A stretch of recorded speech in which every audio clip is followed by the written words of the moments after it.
Wake up to a fresh morning. National Agenda, your #1 morning show.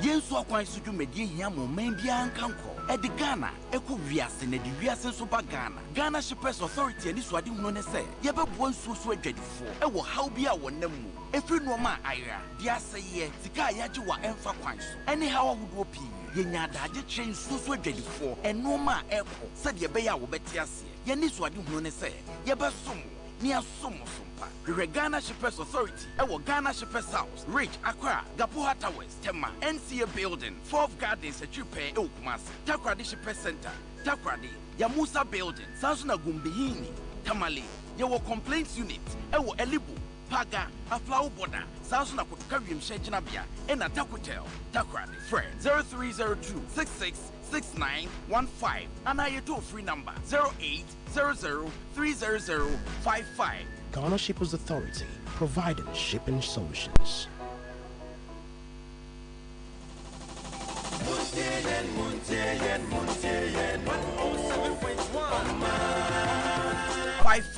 Ghana Shippers Authority, providing shipping solutions.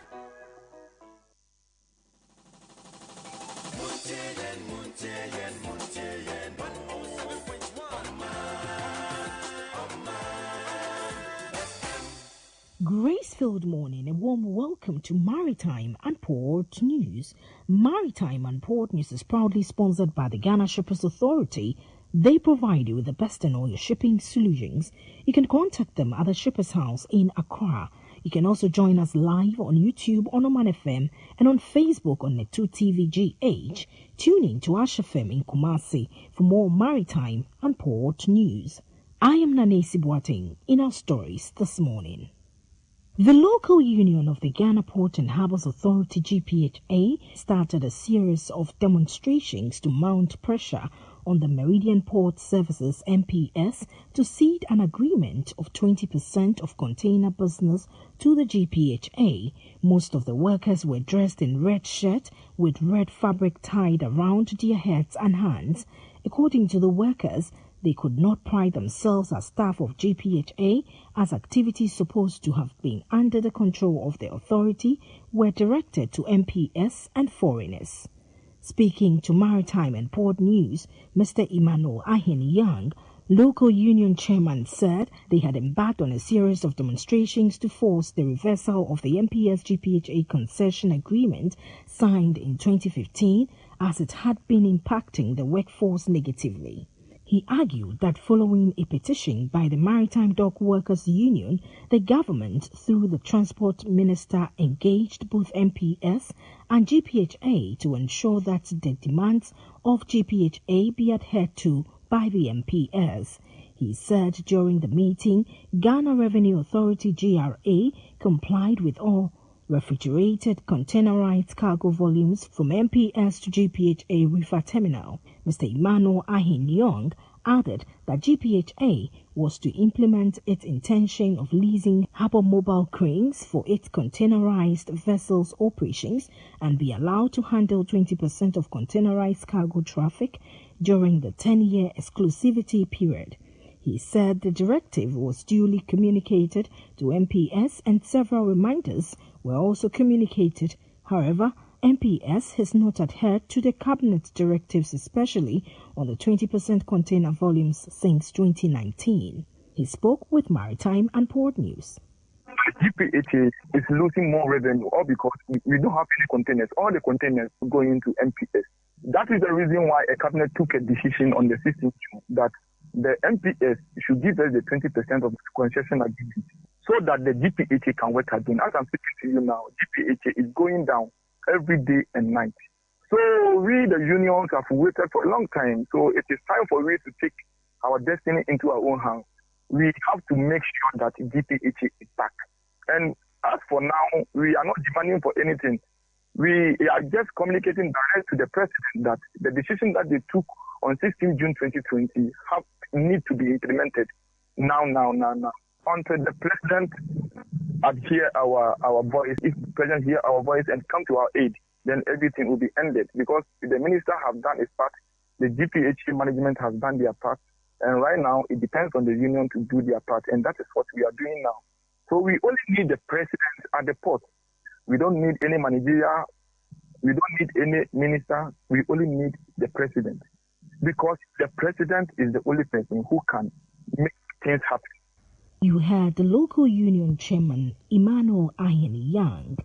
In a related development, Director General, Ghana Port and Harbours Authority, Mr. Michael Lugoje, has appealed to the local union to call off a series of demonstrations rolled out.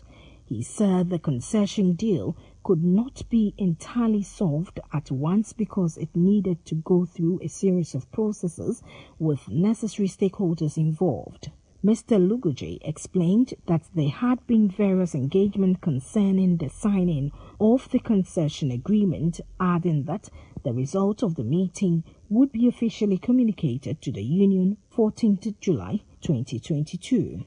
The GPHA Director General, who was speaking to the workers during the demonstration, appealed to them to back down and wait until July 14th for an official communication update. He reminded the demonstrators that the objective to prevent vessels from transacting business at the port would obstruct revenue generation for the country and pleaded with the union to allow vessels to have access to the port. If you just joined us, you're listening to Maritime and Port News.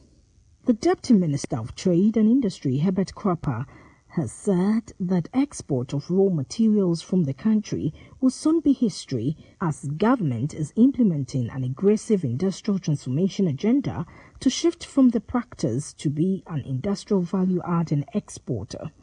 To that effect, he said, a blueprint for increasing non-traditional export revenue to $25 billion by 2029 is being developed and implemented. He said Ghana can no longer remain exporters of the very raw materials whose finished product rule the global economy, and as host of the Secretariat and an ever-dependable champion of Africa's integration agenda, Ghana will continue to take very seriously our collaborative role with the African Continental Free Trade Area Secretariat.